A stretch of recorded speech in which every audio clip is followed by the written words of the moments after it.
പരിശുദ്ധമേ, അമ്മേ പരിശുദ്ധമേ, ദൈവമാതാവേ, കൃപാസനത്തിലൂടെ ഞങ്ങൾക്കും ഞങ്ങളുടെ ദേശത്തിനും അമ്മ മധ്യസ്ഥം തേടി തന്ന എല്ലാ അനുഗ്രഹങ്ങൾക്കും കൃപകൾക്കും ഞങ്ങളിപ്പോൾ ഹൃദയം നിറഞ്ഞ നന്ദി പറയുന്നു.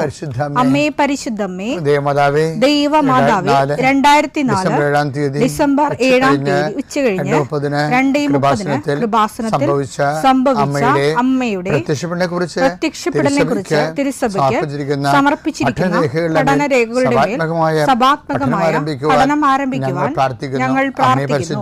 അമ്മേ പരിശുദ്ധമേ, ഭൂസ്വർലോകങ്ങളുടെ രാജ്ഞിയായ അങ്ങേയ്ക്ക് ഭൗമസംരക്ഷണത്തിനായി പ്രപഞ്ചപ്രകൃതിയെ തന്നെ തിരുസഭ പ്രതിഷ്ഠിക്കുവാൻ ഈ പ്രത്യക്ഷീകരണം വഴി ഇടയാക്കണമേ. പരിശുദ്ധമേ, ജപമാല മാതാവേ, സകല കൃപാസനം പ്രാർത്ഥനയോടും ചേർത്ത് ഞങ്ങളിപ്പോൾ പ്രാർത്ഥിക്കുന്ന ഈ കുടുംബത്തിന്റെ പ്രത്യേക നിയോഗം മക്കളെ.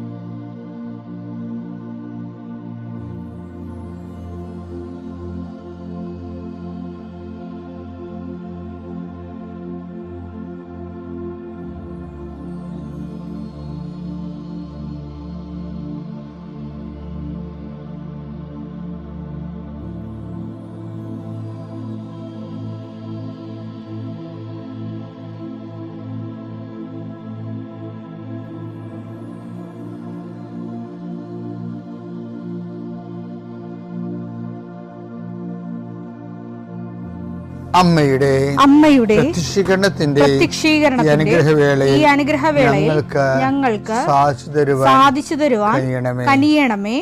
ആമേൻ. വിശ്വാസ പ്രമാണം. സർവശക്തനായ പിതാവും ആകാശത്തിന്റെയും ഭൂമിയുടെയും സൃഷ്ടാവുമായ ദൈവത്തിൽ ഞാൻ വിശ്വസിക്കുന്നു. അവിടുത്തെ ഏകപുത്രനും ഞങ്ങളുടെ കർത്താവുമായ ഈശോമിശിഹായിലും ഞാൻ വിശ്വസിക്കുന്നു. ഈ പുത്രൻ പരിശുദ്ധാത്മാവിനാൽ ഗർഭസ്ഥനായി കന്യകാമറിയത്തിൽ നിന്ന് പിറന്ന് പൊന്തിയോസ് പീലാത്തോസിന്റെ കാലത്ത് പീഡകൾ സഹിച്ച് കുരിശിൽ തറയ്ക്കപ്പെട്ട് മരിച്ച് അടക്കപ്പെട്ട് പാതാളങ്ങളിൽ ഇറങ്ങി മരിച്ചവരുടെ ഇടയിൽ നിന്ന് 3-ാം നാൾ ഉയർത്ത് സ്വർഗത്തിലേക്ക് എഴുന്നള്ളി സർവശക്തിയുള്ള പിതാവായ ദൈവത്തിന്റെ വലതുഭാഗത്തിരിക്കുന്നു. അവിടെ നിന്ന് ജീവിക്കുന്നവരെയും മരിച്ചവരെയും വിധിക്കുവാൻ വരുമെന്നും ഞാൻ വിശ്വസിക്കുന്നു. പരിശുദ്ധാത്മാവിലും ഞാൻ വിശ്വസിക്കുന്നു. വിശുദ്ധ കത്തോലിക്കാ സഭയിലും പുണ്യവാന്മാരുടെ ഐക്യത്തിലും പാപങ്ങളുടെ മോചനത്തിലും ശരീരത്തിന്റെ ഉയർപ്പിലും നിത്യമായ ജീവിതത്തിലും ഞാൻ വിശ്വസിക്കുന്നു. ആമേൻ. സുഖസ്ഥനായ ഞങ്ങളുടെ പിതാവേ, അങ്ങയുടെ നാമം പൂജിതമാകണമേ. അങ്ങയുടെ രാജ്യം വരണമേ. അങ്ങയുടെ തിരുമനസ് സ്വർഗത്തിലെ പോലെ ഭൂമിയിലും ആകണമേ. അന്നു വേണ്ടുന്ന ആഹാരം ഇന്ന് ഞങ്ങൾക്ക് തരണമേ. ഞങ്ങളോട് തെറ്റ് ചെയ്യുന്നവരോട് ഞങ്ങൾ ക്ഷമിക്കുന്നത് പോലെ ഞങ്ങളുടെ തെറ്റുകൾ ഞങ്ങളോടും ക്ഷമിക്കണമേ. ഞങ്ങളെ പ്രലോഭനത്തിൽ ഉൾപ്പെടുത്തരുതേ, തിന്മയിൽ ഞങ്ങൾ രക്ഷിക്കണമേ. ആമേൻ. നന്മ നിറഞ്ഞ മറിയമേ, സ്വസ്തി. കർത്താവ് അങ്ങയുടെ കൂടെ സ്ത്രീകളിൽ അങ്ങ് അനുഗ്രഹിക്കപ്പെട്ടവളാകുന്നു. അങ്ങയുടെ ഉദരത്തിൻ ഫലമായി ഈശോ അനുഗ്രഹിക്കപ്പെട്ടവനാകുന്നു. പരിശുദ്ധ മറിയമേ, തമ്പുരാന്റെ അമ്മേ, പാപികളായ ഞങ്ങൾക്ക് വേണ്ടി ഇപ്പോഴും ഞങ്ങളുടെ മരണസമയത്തും തമ്പുരാനോട് അപേക്ഷിക്കണമേ. ആമേൻ. കർത്താവേ, നിന്റെ ഉന്നതമായ നാമത്തിന് സ്വസ്ഥം ചെയ്യുന്നു. കർത്താവേ, നിന്റെ വിശുദ്ധ പൗരോഹിത്യത്തെ മഹത്വപ്പെടുത്തണമേ. കർത്താവേ, സഭയിലുള്ള സാന്നിധ്യം ദൃഢമാക്കണമേ.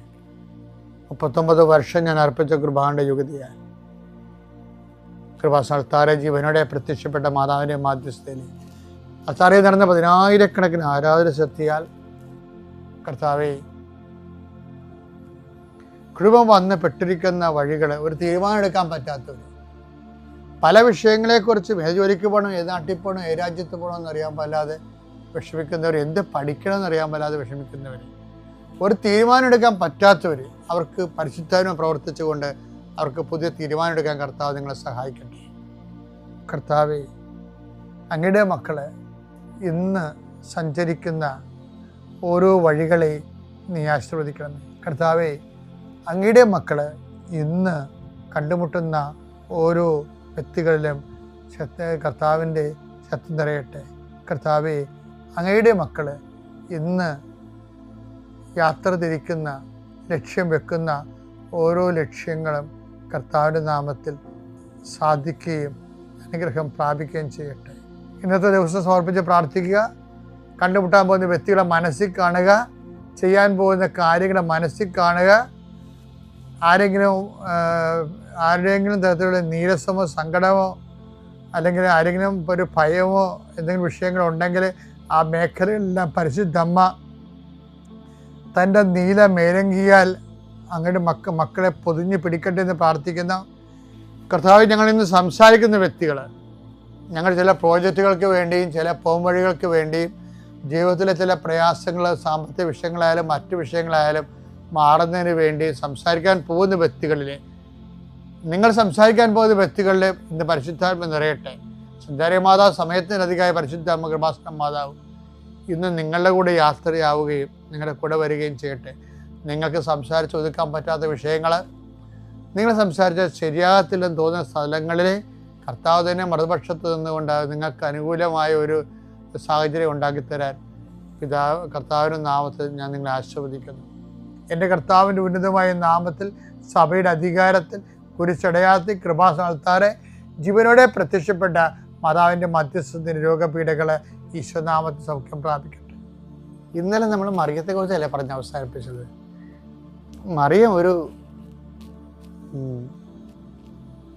മറിയത്തെ അമ്മയാണെന്ന് ക്രിസ്തു പറയേണ്ടിയിരുന്ന സ്ഥലം ശരിക്കും പറഞ്ഞാൽ കാനായിൽ വെച്ചാണ് പറയേണ്ടത്. കാര്യം ഒരു അമ്മയുടെ പണി അവിടെ ചെയ്യണത് കാനായിൽ വെച്ചാണ്. കുടുംബത്തിലാണ്. അവിടെ കുടുംബത്തിലുണ്ടായിരുന്നു, യേശുവിൻ്റെ അമ്മയോടെ ഉണ്ടായിരുന്നു. അവർക്ക് വീഞ്ഞ് തികയാതെ വന്ന് അടുക്കള കാലിയായപ്പോൾ അടുക്കള കരിന്തിരി കത്തിയപ്പോൾ ആദ്യം അറിഞ്ഞ ആളാണ്. അറിയുക മാത്രമല്ല, അത് അറിയേണ്ട സ്ഥലത്ത് അറിയിച്ച് അതിന് സമാധാനം നൽകി എല്ലാവരെയും തീറ്റിപ്പോറ്റി എല്ലാവരെയും കുടിപ്പിച്ച് തൃപ്തരാക്കി. അമ്മയുടെ പണി ചെയ്യണത് അവിടെ വെച്ചാണ്. പക്ഷെ അവിടെ അമ്മയൊന്നും കയറി ധൃതി കാണിച്ച് ഈശോ വിളിക്കത്തില്ല. ഈശോ മനുഷ്യാവതാര രഹസ്യത്തിൽ ഉള്ള നിനക്ക് സ്ത്രീക്കും തമ്മിലും നിന്റെ സ്ത്രീക്ക് തമ്മിൽ ഞാൻ ശത്രു ഉളവാക്കും, അവൻ നിന്റെ കുതികാലിനെ പരിക്കേൽപ്പിക്കുമെന്ന് പറഞ്ഞ ആ ഒരു ഭാഗത്തിൽ രക്ഷാകര സംഭവത്തിൽ സ്ത്രീക്കുള്ള സ്ഥാനത്തിലേക്കാണ് മാതാവിനെ അവിടെ ഓർക്കണത്. പക്ഷേ മരണസമയം, കുരിശാരോഹണ സമയത്ത് ഈശോ പറയും, ഇതാ നിന്റെ അമ്മയെന്ന് പറയും.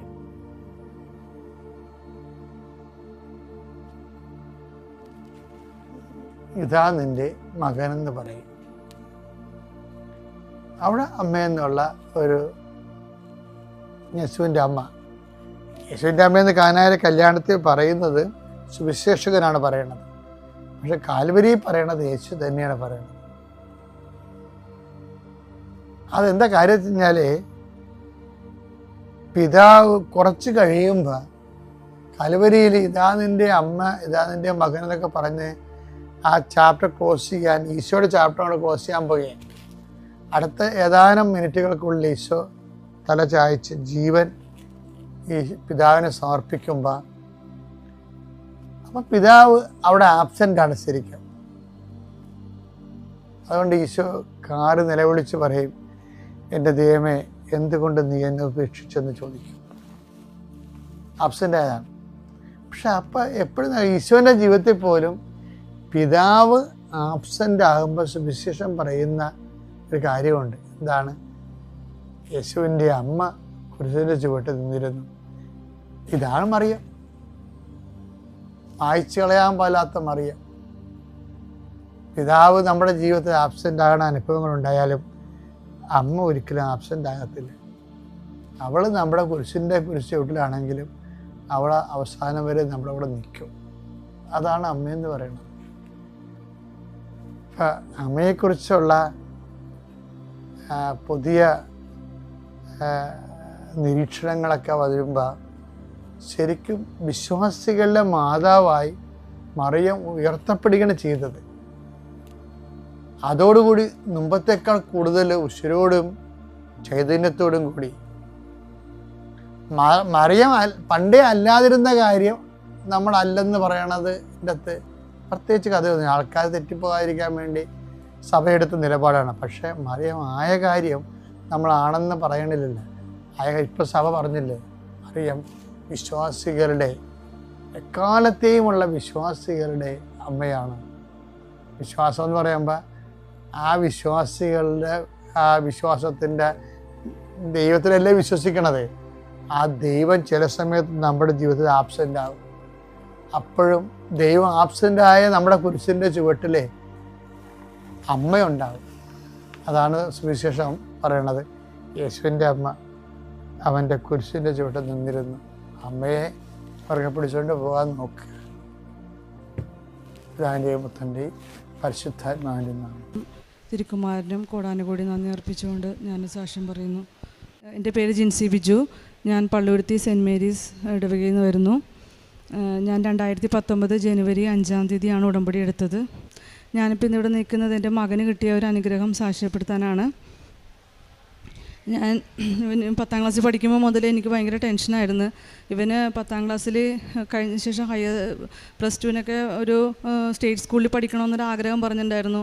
പക്ഷേ അവന് ഒരു ആവറേജ് സ്റ്റുഡൻ്റാണ്. നമുക്ക് അത്രയ്ക്കും നല്ല മാർക്കൊക്കെ ഉണ്ടെങ്കിൽ മാത്രമേ സ്റ്റേറ്റ് സിലബസിൽ സയൻസ് ഗ്രൂപ്പൊക്കെ എടുത്ത് പഠിക്കാനായിട്ട് സാധിക്കുകയുള്ളൂ. അപ്പോൾ എനിക്കെപ്പോഴും നല്ല ധൈര്യം ഉണ്ടായിരുന്നു. ഞാൻ മാതാവിൻ്റെ അടുത്ത് പ്രാർത്ഥിച്ച്, മാതാവിൻ്റെ അടുത്ത് ഞാൻ പറഞ്ഞ്, മാതാവേ എൻ്റെ മോൻ ഇങ്ങനെ ഒരു ആഗ്രഹമുണ്ട്. എനിക്കെൻ്റെ അമ്മേനോട് പറയണ പോലെ എനിക്ക് എല്ലാ കാര്യങ്ങളും എപ്പോഴും പറയാൻ പറ്റുമായിരുന്നു അമ്മയുടെ അടുത്ത്. അപ്പോൾ ഞാൻ പറഞ്ഞ് എനിക്ക് മോന് അവിടെ അഡ്മിഷൻ കിട്ടണം, അവൻ ആഗ്രഹിക്കുന്ന പോലെ സയൻസ് ഗ്രൂപ്പ് എടുത്ത് തന്നെ പഠിക്കാനായിട്ട് സാധിക്കണം. അപ്പോൾ ഒരു കരിയർ ഗൈഡൻസ് ഒന്നും എനിക്ക് വശമില്ല, എനിക്ക് എന്താ ചെയ്യേണ്ടതെന്നും എനിക്കറിയില്ല. അപ്പോൾ സയൻസ് ഗ്രൂപ്പ് എടുത്ത് പഠിച്ചാൽ നല്ലതാവുമല്ലോ എന്ന് വിചാരിച്ച് അങ്ങനെ ആഗ്രഹിച്ച് ഞാൻ പറഞ്ഞതാണ്. പക്ഷേ മാതാവ് വ്യക്തമായി കാര്യങ്ങളെല്ലാം പ്ലാൻ ചെയ്ത് എൻ്റെ ജീവിതത്തിൽ നടത്തി തരുന്ന ദിവസങ്ങളാണ് പിന്നെ ഞാൻ എൻ്റെ ജീവിതത്തിൽ അനുഭവിച്ചത്. അപ്പോൾ അവന് 10ാം ക്ലാസ് കഴിഞ്ഞപ്പോൾ നല്ല മാർക്ക് കിട്ടി. സ്കൂൾ ടോപ്പേഴ്സിൻ്റെ ലിസ്റ്റിൽ എൻ്റെ മോൻ കയറി. അവന് നല്ല മാർക്കോടെ പാസ്സാകാൻ പറ്റി. +2-ന് അവൻ ആഗ്രഹിച്ചതുപോലെ സയൻസ് ഗ്രൂപ്പ് എടുത്ത് പഠിക്കാൻ സാധിച്ചു. +2-നും കുഴപ്പമില്ലാത്ത രീതിയിൽ മാർക്ക് വാങ്ങിച്ച് പാസ്സായി. ഹയർ സ്റ്റഡീസിന് എന്തിനു പോകണമെന്ന് അറിയില്ലായിരുന്നു. പിന്നെ NDA ഒരു ഐഡിയ വന്നപ്പോഴത്തേക്കും ഞങ്ങൾ അതിനെക്കുറിച്ച് ആലോചിക്കുകയും അത് പ്രാർത്ഥിക്കാൻ വേണ്ടി പ്രാർത്ഥിക്കുകയൊക്കെ ചെയ്തു. ഉടമ്പടിയിലൊക്കെ വെച്ച് പ്രാർത്ഥിച്ചു. NDA എക്സാമിന് ഫസ്റ്റ് എക്സാം അപ്പിയർ ചെയ്യുന്നതിന് മുമ്പ് തന്നെ ഇവിടെ വന്ന് അച്ഛനെ കണ്ട് പ്രാർത്ഥിച്ച് അച്ഛൻ കാശ് രൂപമൊക്കെ കൊടുത്ത് ആ കാശ് രൂപം കൊണ്ടാണ് അവൻ എക്സാമിനൊക്കെ പോയിക്കൊണ്ടിരുന്നത്. അപ്പോൾ NDA എക്സാം നമുക്കെല്ലാവർക്കും അറിയാം വളരെ ബുദ്ധിമുട്ടുള്ള എക്സാമാണ്. അപ്പോൾ അതവന് എഴുതിയെങ്കിലും 2 തവണ എഴുതിയെങ്കിലും അവന് പാസ്സാവാൻ സാധിച്ചില്ല. അതിന് വേണ്ടിയിട്ടുള്ള പ്രിപ്പറേഷൻ്റെ സമയത്താണ് അവൻ്റെ ശ്രദ്ധ നോട്ടിക്കൽ സയൻസിലേക്ക് തിരിഞ്ഞത്, മർച്ചൻ്റ് നേവി എഡ്യൂക്കേഷനിലേക്ക്. അപ്പോൾ അതിൽ താല്പര്യമുണ്ടെന്ന് പറഞ്ഞ്, പക്ഷേ എനിക്ക് പേടിയായിരുന്നു. ഞാനത് അധികം പ്രോത്സാഹിപ്പിച്ചില്ല. ഞാൻ അപ്പോൾ തന്നെ എനിക്ക് നിരുത്സാഹപ്പെടുത്താൻ പേടിയുമായിരുന്നു. കാരണം എനിക്ക് നല്ലൊരു ഭാവിയിൽ എന്താ ചെയ്യേണ്ടതെന്ന് പറഞ്ഞു കൊടുക്കാൻ അറിയാത്ത സ്ഥിതിക്ക് ഞാൻ നിരുത്സാഹപ്പെടുത്താൻ പറ്റില്ലല്ലോ. അപ്പോൾ ഞാൻ മാതാവിൻ്റെ അടുത്ത് പറഞ്ഞു, മാതാവിന് അത് അർഹതയില്ലെങ്കിൽ അത് കൊടുക്കരുത്, അത് അവനെ മാതാവ് തന്നെ അത് മാറ്റിക്കളയണം, അവൻ ആ ചിന്ത തന്നെ മാറ്റണം എന്നൊക്കെ പറഞ്ഞ് പ്രാർത്ഥിച്ചായിരുന്നു.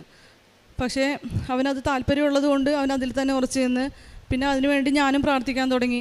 അവനതാണ് ആഗ്രഹമെങ്കിൽ അങ്ങനെ തന്നെ പോട്ടെ എന്നുള്ളതിലേക്ക്. അപ്പോൾ അതിനുള്ള എൻട്രൻസ് എക്സാം അവൻ എഴുതി പാസ്സായി. അപ്പോൾ അതിന് വേണ്ടിയിട്ടുള്ള പിന്നെ അതിന് ശേഷമുള്ള സ്പോൺസർഷിപ്പ് എക്സാമുകൾ എഴുതാൻ തുടങ്ങി. അതിനുവേണ്ടി മുംബൈയിലും ചെന്നൈയിലും ഒക്കെ പോയി പരീക്ഷ എഴുതി, ഓൺലൈൻ എക്സാമൊക്കെ എഴുതി. ചില എക്സാമൊക്കെ പാസ്സാകും, പിന്നീട് ഒന്നും അറിയില്ല അതിനെക്കുറിച്ച്. പിന്നെ ചില എക്സാമിന് ഇൻ്റർവ്യൂ പാസ്സാവും, സെക്കൻഡ് ഇൻ്റർവ്യൂവിന് അവർ വിളിക്കില്ല. അങ്ങനെ ഓരോ പ്രാവശ്യവും ഇങ്ങനെ സമയം പോയിക്കൊണ്ടിരിക്കണ, പൈസ ഒരുപാട് ഇങ്ങനെ ചിലവായിക്കൊണ്ടിരിക്കണ. ഓരോ തവണ പോകുമ്പോഴും ഒരുപാട് പൈസ ചിലവാകും. അപ്പോൾ നമ്മുടെ കയ്യിൽ സാമ്പത്തികവും ഇല്ലാതെ വരുന്ന അവസ്ഥയിൽ വന്നപ്പോൾ ഞങ്ങൾ ഒരുപാട് വിഷമിച്ച് 1 വർഷത്തോളം ഇവനിങ്ങനെ ഈ ഒരു പ്രോസസ്സിലൂടെ പോയി. ഒന്നും ഇവിടെ എത്തണില്ല. അപ്പോൾ ഞങ്ങളെല്ലാവരും ഭയങ്കരമായിട്ട് പ്രാർത്ഥിക്കാൻ തുടങ്ങി. എനിക്കെപ്പോഴും ഉള്ളിലൊരു വിശ്വാസം ഉണ്ടായിരുന്നു, ഞാൻ പ്രാർത്ഥിച്ചിട്ടുണ്ടല്ലോ മാതാവിന് അത് ഇഷ്ടമുണ്ടെങ്കിൽ മാത്രം, ഈശോയ്ക്ക് ഇഷ്ടമുണ്ടെങ്കിൽ മാത്രമേ അത് കൊടുക്കാവുള്ളൂ എന്ന് ഞാൻ പ്രാർത്ഥിച്ചിട്ടുള്ളത് കൊണ്ട് എനിക്ക് ഒരു പേടി തോന്നിയില്ല. പക്ഷേ ഇങ്ങനെ 1 വർഷമായപ്പോൾ തന്നെ വീട്ടിലേക്ക് തന്നെ ഇങ്ങനെ ഇരുന്ന് പുറത്തേക്കൊന്നും പോകാൻ പറ്റണില്ല. ആൾക്കാരെല്ലാവരും ചോദിക്കാൻ തുടങ്ങി, ഒന്നും ആയില്ലേ എന്ന് ചോദിക്കുമ്പോൾ ഇവനൊരു ബുദ്ധിമുട്ട്. അപ്പോൾ അത് അങ്ങനെ ഒരു ബുദ്ധിമുട്ട് ഇവനുണ്ടായി. ഇവന് വല്ല ഡിപ്രഷനായി പോകുമോ എന്നൊക്കെ ഒരു പേടിയൊക്കെ വന്നു തുടങ്ങിയപ്പോൾ ഞാനും ഹസ്ബൻഡും വളരെയധികം വിഷമിച്ചു. ഞങ്ങളപ്പോൾ സ്ഥിരമായിട്ട് പ്രാർത്ഥിക്കും. ഞങ്ങൾ എല്ലാ ദിവസവും പള്ളിയിൽ പോയി പ്രാർത്ഥിക്കും. ഇവന് വേണ്ടിയിട്ട് ഇങ്ങനെ മുട്ടിപ്പായിട്ട് പ്രാർത്ഥിച്ചുകൊണ്ടിരുന്നു. ഇവിടെ കൃപാസനത്തിൽ ഞാനും ഹസ്ബൻഡും കൂടെ ഒന്ന് പ്രാർത്ഥിക്കും, ഉടമ്പടിയിൽ പ്രാർത്ഥിക്കും, എല്ലാ ദിവസവും പ്രതീക്ഷിക്കുന്ന പ്രാർത്ഥനയിലൊക്കെ സമർപ്പിച്ച് പ്രാർത്ഥിക്കും. ഇവൻ ലൈറ്റ് ക്യാൻഡിലിട്ട് പ്രയർ റിക്വസ്റ്റ് ഇട്ട് പ്രാർത്ഥിച്ചു. രാവിലെ എൻ്റെ കൂടെ ഇരുന്ന് പ്രാർത്ഥിക്കും. അങ്ങനെ ഒരു കുറേ നാൾ കഴിഞ്ഞ് ലാസ്റ്റ് ചാൻസായി. ഇനിയിപ്പോൾ അടുത്ത വർഷത്തേക്ക് ഒരു വർഷം കൂടി നഷ്ടപ്പെടുത്തി കളയാൻ പറ്റാത്തത് കൊണ്ട് ഉടനെ തന്നെ ഈ ഒരു എക്സാമും കൂടി എഴുതിയതിന് ശേഷം ഇനി ഇത് കിട്ടിയില്ലെങ്കിൽ നമുക്കിത് ഡ്രോപ്പ് ചെയ്യാമെന്നുള്ളൊരു നിലയിലേക്ക് എത്തി. അവസാനം ആ എക്സാം എഴുതാൻ വേണ്ടി പോയപ്പോൾ ഞാൻ കാശുരൂപം മുറുക്കെ പിടിച്ച് പ്രതീക്ഷിക്കുന്ന പ്രാർത്ഥന ചൊല്ലി പ്രാർത്ഥിച്ചുകൊണ്ടേയിരുന്നു. അപ്പോൾ ഇവൻ ഫസ്റ്റത്തെ എഴുതിയ എക്സാം പാസ്സായി. അതിൻ്റെ ജസ്റ്റ് നെക്സ്റ്റ് ഡേ തന്നെയായിരുന്നു അതിൻ്റെ ഇൻ്റർവ്യൂ. ആ ഇൻ്റർവ്യൂ അറ്റൻഡ് ചെയ്ത് അതിനും പാസ്സായി. പിന്നെ ഒരുപാട് ബുദ്ധിമുട്ടുള്ള എക്സാമും ഒരുപാട് ബുദ്ധിമുട്ടുള്ള ഇൻ്റർവ്യൂ ആണ്. 600 പേരോളം എക്സാം എഴുതിയെങ്കിലും 15 പേര് മാത്രമേ സെലക്ട് ആയുള്ളൂ. അതിലൊരാൾ എൻ്റെ മോനായിരുന്നു. അപ്പോൾ അതൊരുപാട് അനുഗ്രഹമാണ് ഞങ്ങൾക്ക്. ഒട്ടും അവൻ്റെ പേരോടെ വിളിച്ച് പറഞ്ഞപ്പോൾ അത് വിശ്വസിക്കാൻ പറ്റിയില്ല. അത്രയ്ക്കും വലിയ അനുഗ്രഹമാണ്. പിന്നെ അതിനുശേഷം അഡ്മിഷൻ കിട്ടി. അഡ്മിഷൻ കിട്ടുമ്പോൾ തന്നെ ഇവർക്കൊരു പ്രത്യേകത ഉള്ളതെന്ന് വെച്ചിട്ടുണ്ടെങ്കിൽ ഇവർക്ക് അപ്പോൾ തന്നെ ഓഫർ ലെറ്റർ കിട്ടും. പക്ഷേ ഓഫർ ലെറ്റർ കൈ കിട്ടി, ജോലി കിട്ടി നമുക്ക് പറയാൻ പറ്റില്ല. അതിന് ഇതിന് നന്നായിട്ട് പഠിക്കണം, പഠിച്ച് അതിനുള്ള എക്സാം അപ്പിയർ ചെയ്യണം. അവർ കമ്പനി ആവശ്യപ്പെടുന്ന റിക്വയർമെൻറ്റ്സിനോട് മാർക്കോട് പാസ്സാവണം. അപ്പോൾ ഈ കോഴ്സിന് ചേർന്നപ്പോൾ മുതലേ ഒരുപാട് ബുദ്ധിമുട്ടുകളായിരുന്നു. അപ്പോൾ ഈ അഡ്മിഷൻ കിട്ടിയതിന് തന്നെ അപ്പോൾ തന്നെ ഞങ്ങൾ ആശ്വാസമായതുകൊണ്ട് ഞങ്ങൾ നന്നായിട്ട് ദൈവത്തിന് നന്ദി പറഞ്ഞ് നന്ദിപൂർവ്വം പ്രാർത്ഥന ഞങ്ങൾ മുന്നോട്ട് പോയിക്കൊണ്ടിരിക്കണമായിരുന്നു. അപ്പോഴാണ് ഈ കോഴ്സ് ചെയ്യുമ്പോൾ ഒരുപാട് ബുദ്ധിമുട്ടുകളുണ്ട്. ആ ബുദ്ധിമുട്ടുകൾക്കൊക്കെ ഓരോ എക്സാം വരുമ്പോഴും എന്നെ വിളിച്ച് പറയുമ്പോൾ ഭയങ്കര ബുദ്ധിമുട്ടാണ് എന്ന് പറയുമ്പോൾ ഞാൻ പറയും, മോനെ വിഷമിക്കേണ്ട, നിന്നെക്കൊണ്ട് പറ്റുന്നത് ചെയ്യുക, ബാക്കി ഈശോയും മാതാവ് നോക്കിക്കോളും, നീ പ്രാർത്ഥിച്ചാൽ മാത്രം മതി എന്ന് പറയും. കാശുരൂപം അച്ഛൻ കൊടുത്ത കാശുരൂപം അവൻ്റെ കൊന്തയിലുണ്ട്. അവനെ കാശുരൂപം എപ്പോഴും തൊട്ട് പ്രാർത്ഥിക്കും. പിന്നെ ഉടമ്പടി വസ്തുക്കൾ എനിക്ക് ഉപ്പൊക്കെ കൊടുത്തു വിട്ടിട്ടുണ്ടായിരുന്നു. അതൊക്കെ ഞാൻ പരീക്ഷയ്ക്ക് പോകുന്നതിന് മുന്നേ അത് നാവിൽ വെച്ച് വിശ്വാസപ്രമാണം ചൊല്ലി പ്രാർത്ഥിച്ചിട്ട് വേണം പോകാൻ എന്ന് ഞാൻ പറയും. അവനതുപോലെയൊക്കെ ചെയ്യുമായിരുന്നു. പിന്നെ തുടങ്ങി ഞാൻ പറയേണ്ട, അല്ലാതെ തന്നെ അവനതെല്ലാം കൃത്യമായിട്ട് ചെയ്യുമായിരുന്നു. പ്രാർത്ഥന കാര്യത്തിലും കൊന്തലിൻ്റെ കാര്യത്തിലാണെങ്കിൽ കിട്ടുന്ന സമയം കൊണ്ട് അവനത് ചെയ്യുമായിരുന്നു. അങ്ങനെ ചെയ്ത് ഇപ്പോൾ ആ കോഴ്സ് കംപ്ലീറ്റായി. കമ്പനി ആവശ്യപ്പെട്ടതിലധികം മാർക്കോടുകൂടി എൻ്റെ മോൻ പാസ്സായി. പിന്നെ ഇപ്പോൾ അടുത്ത മാതാവിൻ്റെ പ്രത്യക്ഷീകരണത്തിൻ്റെ ഡിസംബർ 7-ാം തീയതി അവന് ചെന്നൈയിൽ US-ൻ്റെ വിസയുടെ ഇൻ്റർവ്യൂ ആണ്. അതിനുവേണ്ടി പോകാനിരിക്കുന്നു. ഇതാണ് എൻ്റെ ആദ്യത്തെ സാക്ഷ്യം. അടുത്തത് ഞാനൊരു ചാർട്ടേഡ് അക്കൗണ്ട് ഓഫീസിലാണ് വർക്ക് ചെയ്യണത്. ഞാനവിടെ വർക്ക് ചെയ്യുന്ന സമയത്ത് എനിക്ക് GST റിട്ടേൺ ഫയൽ ചെയ്തപ്പോഴത്തേക്കും എൻ്റെ ഒരു അശ്രദ്ധ മൂലം എനിക്ക് വന്നൊരു തെറ്റ് കാരണം എൻ്റെ ഒരു ക്ലയൻറ്റിന് ഒരു 3.5 ലക്ഷം രൂപയുടെ നഷ്ടം വന്നു. ഇത് ഇങ്ങനൊരു തെറ്റ് സംഭവിച്ച കാര്യം ഞാൻ അറിഞ്ഞിട്ടുണ്ടായിരുന്നില്ല. ഞങ്ങൾ ആരും ശ്രദ്ധിച്ചിട്ടുണ്ടായിരുന്നില്ല, ക്ലയൻറ്റും ശ്രദ്ധിച്ചിട്ടുണ്ടായിരുന്നില്ല. ഇവർക്കിത് കിട്ടാതെ ഇവരുടെ ബില്ല് പാസ്സാകാതെ വന്നപ്പോഴാണ് അവർ അത് ശ്രദ്ധിക്കാൻ തുടങ്ങിയത്. അപ്പോൾ അതിൻ്റെ കാരണം അന്വേഷിച്ചപ്പോഴാണ് ഈ മിസ്റ്റേക്ക് കൊണ്ടാണിത് ക്ലിയർ ആവാത്തതെന്ന് അറിഞ്ഞത്. അപ്പോൾ അതുകൊണ്ട് അവരത് എന്നെ സമീപിച്ച് പറഞ്ഞ് ഇത് കറക്റ്റ് ചെയ്ത് തരണം, ഞങ്ങൾക്കിത് വലിയ നഷ്ടമാണെന്നൊക്കെ പറഞ്ഞ് എൻ്റെ അടുത്ത് പറഞ്ഞ്. ഈ 3.5 ലക്ഷം രൂപ നമ്മൾ വലിയൊരു എമൗണ്ട് ആയതുകൊണ്ട് എനിക്കും അതും അഫോർഡബിൾ അല്ല, എനിക്കൊന്നും ചെയ്യാൻ പറ്റില്ല. ഞാൻ ആകെ വിഷമിച്ചു പോയി. പക്ഷെ ഞാനിത് നോക്കി ഇത് കറക്റ്റ് ചെയ്യാൻ വേണ്ടി നോക്കുമ്പോൾ ഇത് കറക്റ്റ് ചെയ്യാനുള്ള ടൈം കഴിഞ്ഞു പോയി. ഒന്നും ചെയ്യാൻ പറ്റൂല. ഞങ്ങൾ ശരിക്കും വിഷമമായി. ഞാനും എൻ്റെ ഒരു ഫ്രണ്ടും ഉണ്ട്, ഞങ്ങൾ ഉടമ്പടിയിലുള്ളവരാണ്. ഞങ്ങൾ രണ്ടുപേരും കൂടി ഇന്ന് പ്രാർത്ഥിച്ച് ലൈറ്റ് ക്യാൻ പ്രയർ റിക്വസ്റ്റ് ഇട്ട് പ്രാർത്ഥിച്ച് കാശുരൂപം എടുത്ത് കൈ പിടിച്ച് ഞങ്ങൾ രണ്ടുപേരും കൂടി ഇന്ന് പ്രാർത്ഥിച്ച് കഴിഞ്ഞപ്പോൾ ഞങ്ങളുടെ തന്നെ ഒരു കൊളീഗ് വന്നിട്ട് പറഞ്ഞ്, ഇപ്പോൾ ഞാനിത് ഈ പ്രശ്നം അറിയുന്നത് ഒക്ടോബർ മാസത്തിലാണ്. ഒക്ടോബർ മാസം 20-ാം തീയതി വരെ 2 വർഷത്തേക്ക് മുന്നേക്കുള്ള ഒരു എന്തെങ്കിലും മിസ്റ്റേക്കുകൾ ഉണ്ടെങ്കിൽ കറക്റ്റ് ചെയ്യാനുള്ളൊരു ഓപ്ഷൻ വന്നിട്ടുണ്ടെന്ന് അറിഞ്ഞ്. അങ്ങനെ ഒരു ഓപ്ഷൻ ഞങ്ങളും കുറേ നോക്കിയിട്ട് കണ്ടിട്ടുണ്ടായിരുന്നില്ല. പക്ഷേ അത് ഒരു 2 ദിവസം മുന്നെയാണ് ഞങ്ങൾ അറിയണത്. ഒരു മാസം കഴിഞ്ഞിട്ടാണ്, അടുത്ത മാസമാണ് ഞങ്ങൾ ഈ മിസ്റ്റേക്ക് ഐഡൻറ്റിഫൈ ചെയ്യണമെങ്കിൽ ഒന്നും ചെയ്യാൻ പറ്റില്ലായിരുന്നു. പക്ഷേ ആ ഒരു സമയം തന്നെ മാതാവ് എനിക്കത് കാണിച്ചു തരികയും അതിനുള്ള റെക്ടിഫൈ ചെയ്യാനുള്ള ഒരു മാർഗവും മാതാവ് എനിക്ക് കാണിച്ചു തന്നു. അപ്പോൾ ഞാനത് ഉടനെ തന്നെ അത് പറഞ്ഞത് ചെയ്യിപ്പിച്ച് ഞാൻ സഹകരിച്ചത് ചെയ്ത് ആ പ്രശ്നം സോൾവായി. ക്ലയൻറ്റിൻ്റെ ഓപ്പോസിറ്റ് പാർട്ടിക്കും അത് ബുദ്ധിമുട്ടില്ലാത്ത രീതിയിൽ ആ പ്രശ്നം സോൾവ് ചെയ്യാൻ സാധിച്ചു. ഇതാണ് എൻ്റെ 2ാമത്തെ സാക്ഷ്യം. പിന്നെ ഞാൻ കാര്യപ്രവൃത്തി ഞാൻ എൻ്റെ വീടിനടുത്തുള്ള ആൾക്കാരെയൊക്കെ പോയി, രോഗികളെയൊക്കെ പോയി കാണാറുണ്ട്. ഹോസ്പിറ്റലാണെങ്കിലും പോയി കാണാറുണ്ട്. അവർക്ക് വേണ്ട സഹായങ്ങൾ ചെയ്തു കൊടുക്കാറുണ്ട്. പിന്നെ എൻ്റെ മുന്നിൽ വന്ന് വരുന്ന ആൾക്കാർ, എൻ്റെ കണ്ണിൽ പെടുന്ന ആൾക്കാരെ എല്ലാവരും ഞാൻ എന്നെ കൊണ്ടാവുന്ന വിധത്തിൽ ഞാൻ സഹായിക്കാറുണ്ട്. പഠിക്കാൻ കഴിയാത്ത കുട്ടികൾക്ക് സഹായം ചെയ്യാൻ വേണ്ടി ഞാനൊരു തുക കൊടുക്കുന്നുണ്ട്. പിന്നെ മറ്റുള്ളവരുടെ വിഷമങ്ങളിൽ ഇപ്പോൾ എനിക്ക് പറ്റുന്ന സഹായം ഞാൻ നേരിട്ടോ അല്ലാതെ ഫോണിലൂടെ വിളിച്ചിട്ടാണെങ്കിലും ഞാൻ ഇപ്പോൾ എന്തെങ്കിലും കാര്യത്തിനാണെങ്കിൽ പ്രാർത്ഥനാ സഹായമാണെങ്കിലും അല്ലെങ്കിൽ ഞാൻ എന്നെക്കൊണ്ട് പറ്റണത് പോലെ ഞാൻ സഹായിക്കാറുണ്ട്. പ്രേക്ഷിത പ്രവർത്തനം എന്ന് പറഞ്ഞാൽ ഞാൻ പത്രം വാങ്ങിച്ചിട്ട് ക്രൈസ്തവ മേഖല അക്രൈസ്തവ മേഖലകളിലും കൊടുക്കാറുണ്ട്. പിന്നെ എൻ്റെ ഫോൺ ഞാൻ ആവശ്യമുള്ളവർക്ക് ഞാൻ കൊടുക്കും. അച്ഛൻ്റെ ക്ലാസ് കൂടാനായിട്ട് ചൊവ്വാഴ്ച ദിവസങ്ങളിൽ ഇപ്പോൾ വീടിനടുത്തുള്ള ആളുകൾക്ക് ആണെങ്കിൽ ഇപ്പോൾ അക്രൈസ്തവരായിട്ടുള്ള ആൾക്കാരാണെങ്കിലും പ്രായമുള്ള ആൾക്കാർക്കാണെങ്കിലും അവർക്കൊക്കെ ഒരു കേൾക്കാനായിട്ട് അവർക്ക് ചിലപ്പോൾ സ്മാർട്ട് ഫോൺ ഉണ്ടാവില്ല, അവർക്ക് അറിയില്ലായിരിക്കും. അപ്പോൾ ഞാൻ എൻ്റെ ഫോൺ അവർക്ക് കൊടുത്തിട്ട് അവരോടത് കേട്ടോളാൻ പറയും. അതവിടെ കൊടുത്തിട്ട് ഞാൻ പിന്നെ അതങ്ങനെ അത് ശീലമായി. പിന്നെ അത് എല്ലാവരും വന്ന് എൻ്റെ അടുത്തൊന്ന് വാങ്ങിച്ചുകൊണ്ട് പോകും. അങ്ങനെ അത് ഞാൻ ചെയ്യാറുണ്ട്. പിന്നെ രാവിലെ അച്ഛൻ്റെ ഡെയിലി ബ്രെഡ് ഞാൻ മുടങ്ങാതെ കൂടാറുണ്ട്. അത് ഷെയർ ചെയ്യും, സ്റ്റാറ്റസ് ഇടും. അത് മറ്റുള്ളവരോട് കൂടാനായിട്ടത് പറയുകയും ചെയ്യും. അതിൻ്റെ അനുഗ്രഹങ്ങൾ മറ്റുള്ളവരോട് ഷെയർ ചെയ്യാറുമുണ്ട്. അതിൽ കൂടി എനിക്ക് ഒരുപാട് അനുഗ്രഹങ്ങൾ കിട്ടിയിട്ടുണ്ട്. ഡെയിലി നമുക്ക് നമ്മുടെ ഡെയിലി നീഡ്സ് എന്താണെന്ന് വെച്ചാൽ അതെല്ലാം അച്ഛനോട് ഓർത്തോർത്ത് പ്രാർത്ഥിക്കുന്ന പോലെ നമുക്ക് തോന്നും. അതെല്ലാം നമുക്ക് അനുഗ്രഹങ്ങളായിട്ട് കിട്ടുന്ന എല്ലാം മറ്റുള്ളവരോട് ഷെയർ ചെയ്ത് സാക്ഷ്യപ്പെടുത്തും.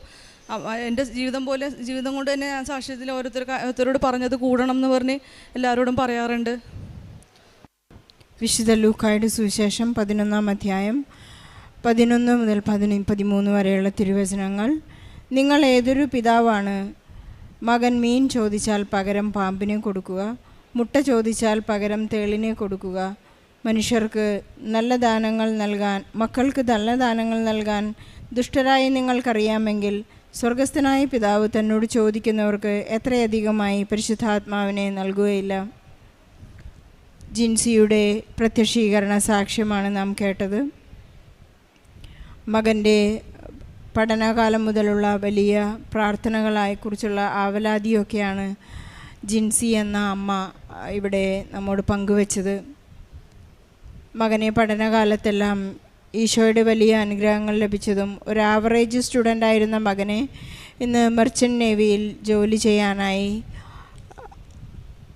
അമേരിക്കയിലേക്ക് കൊണ്ടുപോകുന്ന ഒരു വലിയ പരിശുദ്ധ അമ്മയുടെ മധ്യസ്ഥത്തിലുള്ള ഈശോയുടെ വലിയ സാക്ഷ്യമാണിത്. നമ്മുടെ അയോഗ്യതകളെല്ലാം കൃപകളാക്കി നിറച്ച് നമ്മെ വളരെ ഉയരങ്ങളിലേക്ക് ഈശോ നമ്മെ എത്തിക്കും എന്നുള്ളതാണ് ഉടമ്പടി എന്ന ഈ വാഗ്ദാന പ്രാർത്ഥനാ പദ്ധതിയുടെ പ്രത്യേകത. ഈശോ നമ്മോട് അരുളി ചെയ്യുന്നത് പോലെ മക്കളായ നമ്മുടെ മക്കൾക്ക് വലിയ വലിയ കാര്യങ്ങൾ നമുക്ക് ചെയ്തു കൊടുക്കാൻ സാധിക്കും. അതിനേക്കാൾ വലിയ കാര്യങ്ങൾ നമുക്ക് പരിശുദ്ധാത്മാവിലൂടെ ലഭിക്കും. കാരണം നാം 6 നിയോഗങ്ങൾ എഴുതുമ്പോൾ ഒരു നിയോഗം ഒരു ആധ്യാത്മിക നിയോഗമാണ് നാം എഴുതാറുള്ളത്. അത് നമുക്ക് ഈശോയെ അനുഭവിക്കുവാനോ അല്ലെങ്കിൽ പരിശുദ്ധ അമ്മയുടെ സാമീപ്യം എല്ലാ സമയത്തും നമുക്ക് ലഭിക്കുവാനോ അല്ലെങ്കിൽ പരിശുദ്ധാത്മാവിൻ്റെ നിറവിന് വേണ്ടിയോ പിതാവായ ദൈവത്തിൻ്റെ ഇഷ്ടം എന്നിൽ നിറവേറട്ടെ, ഞാൻ അങ്ങയുടെ ദാസനോ ദാസിയോ, ഇങ്ങനെ ഒരുപാട് ആധ്യാത്മിക ആവശ്യങ്ങൾ നാം എഴുതാറുണ്ട്. പരിശുദ്ധാത്മാവ് കൊണ്ട് നിറഞ്ഞാൽ മാത്രമാണ് നമ്മുടെ ഈ ഒരു ഉടമ്പടി ജീവിതം നമുക്ക് വളരെ മനോഹരമായി മുന്നോട്ട് നയിക്കുവാൻ സാധിക്കുകയുള്ളൂ എന്ന് നമുക്ക് ഓരോരുത്തർക്കും അറിയാം. കാരണം ഉടമ്പടി ജീവിതം ഒരു സ്വർഗീയ മുന്നാസ്വാദനമാണ്. ഇവിടെയുള്ള നമ്മുടെ ത്യാഗജീവിതം, പല മക്കളും ഇവിടെ വന്ന് ഉടമ്പടി കണ്ടിന്യൂസ് ആയി ഒരു ദിവസത്തെ പോലും ബ്രേക്കില്ലാതെ, ഒരു സഹോദരി ഇവിടെ വന്ന് പറയുമായിരുന്നു, ഞാൻ 18 പ്രാവശ്യം ഉടമ്പടി പുതുക്കി, ഒരു ദിവസം പോലും ഞാൻ ബ്രേക്ക് ചെയ്തിട്ടില്ല. അത് ഈശോയോടുള്ളൊരു വലിയ ഉടമ്പടിയാണ്. നമുക്കറിയാം ഇതൊരു ബൈലാറ്ററൽ എഗ്രിമെൻ്റാണ്. 2 വ്യക്തികൾ തമ്മിൽ, ദൈവവും ഞാനും തമ്മിലുള്ള ഒരു ഉറപ്പിൻ്റെ എഗ്രിമെൻ്റാണിത്. അതിൽ ഞാൻ അല്പം പോലും യാതൊരു കോംപ്രമൈസുമില്ല. ദൈവത്തിനുള്ളത് ഞാൻ കൃത്യമായി ദൈവത്തിന് കൊടുത്തിരിക്കും എന്നുള്ള ഒരു വലിയ ഉറപ്പാണെന്ന് ജിൻസി തൻ്റെ ഉടമ്പടി വളരെ കൃത്യമായി പാലിച്ചതിൻ്റെ ഒരു സാക്ഷ്യമാണിത്. താൻ ചോദിച്ചതെല്ലാം തന്നെ ഈശോ പരിശുദ്ധ അമ്മയുടെ മാധ്യസ്ഥതയിലൂടെ അവരുടെ കുടുംബത്തിന് ലഭിച്ചിരിക്കുന്നു. മകൻ വളരെ വലിയ ഉന്നതങ്ങളിലേക്ക് ഉയരണം എന്ന പ്രാർത്ഥനയാണ് ഈ അമ്മയുടേത്. ഈശോ മിശിഹായുടെ വാഗ്ദാനങ്ങൾക്ക് നാം എപ്പോഴും യോഗ്യരാകുവാൻ പരിശുദ്ധ മാതാവ് നമ്മൾക്ക് വേണ്ടി എപ്പോഴും മാധ്യസ്ഥം വഹിച്ചുകൊണ്ടിരിക്കുകയാണ്. പരിശുദ്ധ അമ്മ പ്രത്യക്ഷപ്പെട്ട ഈ അൽത്താരയിൽ വന്ന് സാക്ഷ്യം പറയുവാൻ നമുക്ക് സാധിക്കുക എന്നുള്ളത് വലിയ ഒരു അനുഗ്രഹമാണ്, അഭിഷേകമാണ്. നമുക്കതിന് ഈശോയ്ക്കും പരിശുദ്ധ അമ്മയ്ക്കും നന്ദി പറയാം. നമുക്കെപ്പോഴും ഈശോയോട് വിശ്വസ്തതയുള്ളവരായിരിക്കാം. മാതാപിതാക്കൾക്കുള്ള ഒരു വലിയ ആശങ്കയാണ്, എൻ്റെ മക്കൾ ഉടമ്പടിയെടുത്താൽ കൃത്യമായി പാലിക്കാൻ സാധിക്കുമോ എന്നൊക്കെയുള്ള വലിയ ആശങ്കകളുണ്ട്. നമ്മുടെ കഴിവിലല്ല നാം ജീവിക്കുന്നതെന്ന് ഉടമ്പടി എടുക്കുമ്പോൾ നമുക്ക് ബോധ്യം വരുമെങ്കിലും അതൊരു നമ്മെ വളരെയധികം വേട്ടയാടുന്നൊരു പ്രശ്നമാണ്. ഉടമ്പടി എടുത്താൽ എനിക്ക് വിശ്വസ്തരാകാൻ സാധിക്കുമോ എന്നുള്ളൊരു വലിയ ആശങ്ക. നമുക്കതിൽ ഒട്ടും തന്നെ ഭയപ്പെടേണ്ട ആവശ്യമില്ല. കാരണം നാമല്ല നമ്മുടെ പ്രാർത്ഥനകളും നമ്മുടെ ഉടമ്പടി ജീവിതവും നയിക്കുന്നത്. പരിശുദ്ധ അമ്മ നമ്മോടുകൂടെ സഞ്ചരിക്കുന്നു. കാരണം ഉടമ്പടി നേർച്ച വസ്തുക്കൾ നാം ഉപയോഗിക്കുമ്പോൾ നമുക്ക് ഉറപ്പാണ് പരിശുദ്ധ അമ്മയുടെ മാധ്യസ്ഥം നമുക്കുണ്ട് എന്നുള്ളത്. അതുപോലെ തന്നെ പരിശുദ്ധ അമ്മ നമ്മോട് കൂടെ സഞ്ചരിക്കും. നമ്മുടെ ഏതൊരവസ്ഥയിലും അമ്മ നമ്മോട് കൂടെ ഉണ്ടായിരിക്കും. ഈശോ നമ്മെ അഭിഷേകവും കൃപകളും നൽകി അനുഗ്രഹിക്കുകയും ചെയ്യും. നമുക്ക് ഈശോയ്ക്കും പരിശുദ്ധ അമ്മയ്ക്കും നന്ദി പറയാം. ജിൻസിയുടെയും കുടുംബത്തിന് നൽകിയ എല്ലാ അനുഗ്രഹങ്ങൾക്കും കൃപകൾക്കും ഈശോയ്ക്കും പരിശുദ്ധ അമ്മയ്ക്കും നല്ലൊരു കയ്യടി നൽകി ഈ സാക്ഷി നമുക്ക് സമർപ്പിക്കാം. ലോർഡ്, ഈശോയ്ക്കും അമ്മയ്ക്കും കോടാനുകോടി നന്ദി. ഇങ്ങനെ ഒരു സാക്ഷ്യം പറയുവാൻ എന്നെ അനുവദിച്ച ദൈവകൃപയ്ക്കായി സ്തോത്രം. എൻ്റെ പേര് എലിസബത്ത് വർഗീസ്, മകളുടെ പേര് സ്റ്റെല്ല. മകളുടെ പഠനം സംബന്ധിച്ച് ഞങ്ങൾ കർണാടകയിലായിരുന്നു. ഇപ്പോൾ പഠനമെല്ലാം പൂർത്തീകരിച്ച് ഞങ്ങൾ എറണാകുളത്തായിരിക്കുന്നു. ഞങ്ങൾ രണ്ടുപേരും എറണാകുളത്തു നിന്നാണ് ഇപ്പോൾ ഇവിടെ വന്നിരിക്കുന്നത്. ഞാൻ ആദ്യമായി ഉടമ്പടി എടുത്തത് 17 സെപ്റ്റംബർ 2022 അത് ഈ മകളുടെ പഠിത്തത്തെ സംബന്ധമായിട്ട് പഠിത്തത്തിന് വളരെ തടസ്സം നേരിട്ട സമയത്ത് ഞാൻ യൂട്യൂബിൽ ഇങ്ങനെ കൃപാസനത്തെ പറ്റി കണ്ടു. അങ്ങനെയാണ് ഞാനിവിടെ വന്ന് ഉടമ്പടി ആദ്യമായിട്ട് എടുക്കുന്നത്. ഞാൻ 2 പ്രാവശ്യം ഇവിടെ സാക്ഷ്യം എഴുതി കൊടുത്ത് സൈന് കിട്ടി. ഒരു പ്രാവശ്യം എൻ്റെ മൂത്ത മകളുമായിട്ട് വന്ന് ഞാൻ സാക്ഷ്യം പറഞ്ഞിരുന്നു. രണ്ടാമത്തെ സാക്ഷ്യമാണ് എൻ്റെ ഇത്, അൾത്താരയിൽ നിന്നുകൊണ്ടുള്ള സാക്ഷ്യം. ഇത് എൻ്റെ മകളുടെ കാര്യമാണ് ഞാൻ പറയുന്നത്. എൻ്റെ ഈ മകള് കർണാടകയിൽ MDS പഠിക്കുകയായിരുന്നു. ഫസ്റ്റ് ഇയർ അനുഗ്രഹത്തോട് പഠിച്ചു. ഫസ്റ്റ് ഇയറിൽ അവർക്ക് അപ്പോൾ ഒരു ഗൈഡിനെ അവർ അലോട്ട് ചെയ്യും. അങ്ങനെ ഒരു ലേഡി ടീച്ചറായിരുന്നു ഈ മോൾക്ക് കിട്ടിയത്. ആ ടീച്ചർ വളരെ ഹറാസ് ചെയ്ത് ഈ മകളുടെ പഠിത്തത്തിൽ അവരെ ആവശ്യമില്ലാതെ കണ്ട സമയം മുതൽ വളരെ കുറ്റം പറയും. BDSനൊക്കെ ഡിസ്റ്റിങ്ഷൻ എടുത്ത് മാർക്കോട് പാസ്സായ കുട്ടിയാണ്. നല്ല രീതിയിൽ പഠിച്ചു വന്നതാണ്. ഇവരുടെ ഈ സംസാരം വളരെ നമുക്ക് മാനസികമായിട്ട് വളരെ തളർത്തുന്നതായിരുന്നു. അതുമൂലം മറ്റു കുഞ്ഞുങ്ങൾ കേട്ട് നിൽക്കുമ്പോൾ തന്നെ അവർ തന്നെ ചോദിക്കും, ഈ ടീച്ചർ ഇങ്ങനെയാണോ നിന്നോട് സംസാരിക്കുന്നതെന്ന് ചോദിക്കും. അതുപോലുള്ള സംസാരമാണ്. എത്ര അസൈൻമെൻറ്റ്സ് ചെയ്ത് കൊണ്ട് കൊടുത്താലും ആ ടീച്ചർ സൈൻ ഇട്ട് കൊടുക്കത്തില്ല. ഇവളെ പല പ്രാവശ്യം നടത്തിയിട്ട് നീ വലിയ ബുക്ക് അത് മുഴുവനും പഠിച്ചുകൊണ്ട് വന്നിട്ട് എന്നോട് പറ, എന്നിട്ട് ഞാൻ സൈൻ ഇട്ട് തരാമെന്നും പറഞ്ഞ് ഇങ്ങനെ നടത്തുമായിരുന്നു.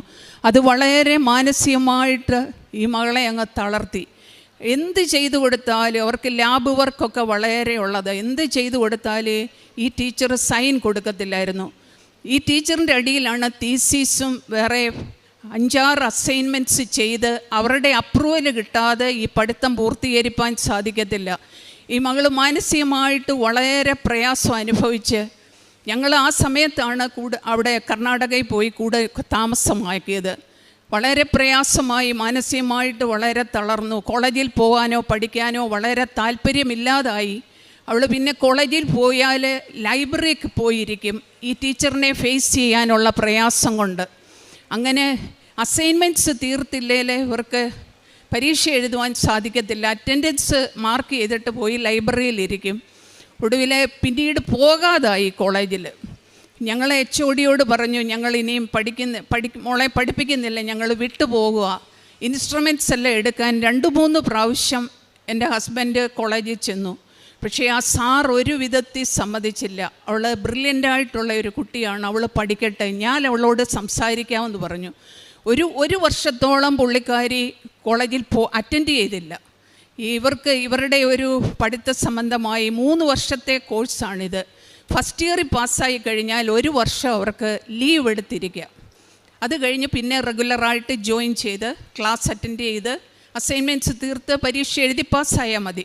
അങ്ങനെ ഏതായാലും പുള്ളിക്കാരി പോകാതിരുന്ന സമയത്ത് അവർ ആ അവധി എടുത്ത സമയം യൂണിവേഴ്സിറ്റി അവിടെ ലീവായിട്ട് അവർ കണക്കാക്കി.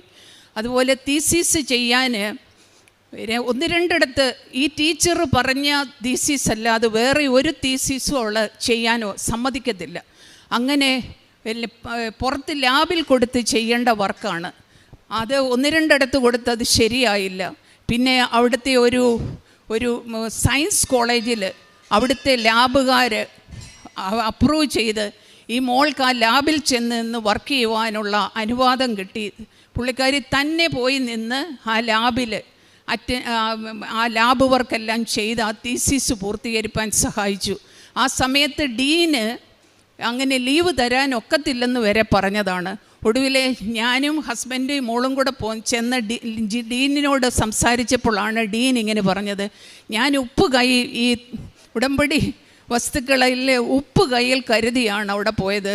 ആ സാറ് ആദ്യം വളരെ ദേഷ്യപ്പെട്ടെങ്കിലും പിന്നീട് വളരെ തണുത്ത, ഞാൻ പ്രാർത്ഥിച്ച് അവിടെ ആ സമയത്ത് അവിടെ ഉപ്പിട്ടു. അവിടെ ഇരുന്ന് ഞാൻ പ്രാർത്ഥിച്ചു. ഒടുവിൽ സാർ അപ്രൂവ് ചെയ്ത് ഒരു 10-15 ദിവസത്തെ ലീവ് കൊടുത്ത് ഈ മോൾക്ക് വേറെ ലാബിൽ പോയി നിന്ന് ആ തീസിസിൻ്റെ വർക്കെല്ലാം ചെയ്ത് തീർപ്പാനൊക്കെ സഹായിച്ചു. ഉപ്പ് ഞാൻ എന്നും മോൾക്ക് കൊടുത്തു വിടും. അതുപോലെ ഉടമ്പടി വസ്തുക്കൾ എന്നും കോളേജിൽ പോകുമ്പോഴും വീട്ടിലായിരിക്കുമ്പോഴും ഞാൻ വിശ്വാസ പ്രമാണം ചൊല്ലി പ്രാർത്ഥിച്ച് ഒരു ദിവസം പോലും മുടങ്ങാതെ ഇങ്ങനെ കൊടുക്കുമായിരുന്നു. അതൊക്കെ ഞങ്ങളുടെ കുടുംബത്തിന് വളരെ അനുഗ്രഹമായെന്നുള്ള, ഞങ്ങളെവിടെ പോയാലും ഞാൻ കാറിലാണെങ്കിലും കൊന്തയും കാശുരൂപവും ഇതെല്ലാം വെച്ചാണ് പോകുന്നത്. ഉടമ്പടി വസ്തുക്കളും ഒക്കെ കയ്യിൽ കരുതിയാണ് ഞങ്ങൾ പോകാറ്. അത് ഞങ്ങളുടെ കുടുംബത്തിന് വളരെ അനുഗ്രഹമായി. ഈ മോടെ പഠിത്ത കാര്യം ഓർത്ത് ഞങ്ങൾ മാനസികമായി കുടുംബമായിട്ട് ഞാനും ഹസ്ബൻഡും എൻ്റെ മൂത്ത മകളും കുടുംബമായിട്ട് വളരെ ഭാരത്തിലായിരുന്നു. ഞങ്ങൾ കർണാടകയിലായിരിക്കുമ്പോൾ ദൈവത്തോട് കൂടുതലായിട്ട് പ്രാർത്ഥിപ്പാൻ, ഈ അമ്മയുടെ മാധ്യസ്ഥം തേടി പ്രാർത്ഥിപ്പാനും യാചിപ്പാനും അനേകരെ സഹായിപ്പാൻ, അവിടെ ഉള്ളവർക്കൊക്കെ വഴിയരികിലിരിക്കുന്നവർക്ക് ഭക്ഷണം കൊണ്ട് കൊടുക്കുവാനും അവിടെ ഓർഫനേജുകൾ വിസിറ്റ് ചെയ്യുവാനും അവർക്കൊക്കെ വേണ്ടുന്ന സഹായങ്ങളൊക്കെ ചെയ്തു കൊടുപ്പാൻ ഞങ്ങളെ സഹായിച്ചു. ദൈവം മുൻകൂട്ടി കരുതി ഞങ്ങളെ അവിടെ ആക്കിയതാണെന്ന് ഞാൻ എപ്പോഴും പറയും. അത് നമ്മുടെ ദൈവത്താൽ അസാധ്യമായതൊന്നുമില്ല. അതാണ് ഞങ്ങളുടെ ജീവിതത്തിൽ ദൈവം കാണിച്ചു തന്നത്. അസാധ്യമായ കാര്യങ്ങൾ ഞങ്ങൾ സ്വപ്നേവി ചിന്തിച്ചല്ലേ ഈ മോൾ MDS പാസ്സാകുമെന്ന്. ഈ ഒക്ടോബറിലുള്ള പരീക്ഷയിൽ ഈ മോളാണ് അവരുടെ 9 കുഞ്ഞുങ്ങളുടെ ഇടയിൽ ആദ്യമായിട്ട് അസൈൻമെൻറ്റ്സ് എല്ലാം തീർത്ത്. HOD പറയുകയും ചെയ്തു, സ്റ്റെല്ലയാണ് എല്ലാം തീർത്ത്. അവർക്ക് പേഷ്യൻറ്റിനെയും പരീക്ഷയ്ക്ക് നേരത്തെ കിട്ടിയത് സ്റ്റെല്ലായിക്കാണെന്ന് പറഞ്ഞു. അങ്ങനെ എക്സാം എഴുതി ഫസ്റ്റ് ക്ലാസ്സോട് ദൈവത്തിൻ്റെ വലിയ കരുണയാൽ അമ്മയുടെ മാധ്യസ്ഥത്താൽ സ്റ്റെല്ലായിക്ക് ആ കോഴ്സ് പാസ്സാകുവാൻ സഹായിച്ചു. ഇപ്പോൾ ഒക്ടോബർ കഴിഞ്ഞ് ഞങ്ങളെ കോൺവൊക്കേഷനും കഴിഞ്ഞുമാണ് ഞങ്ങളിങ്ങനെ എറണാകുളത്തോട്ട് വന്നത്.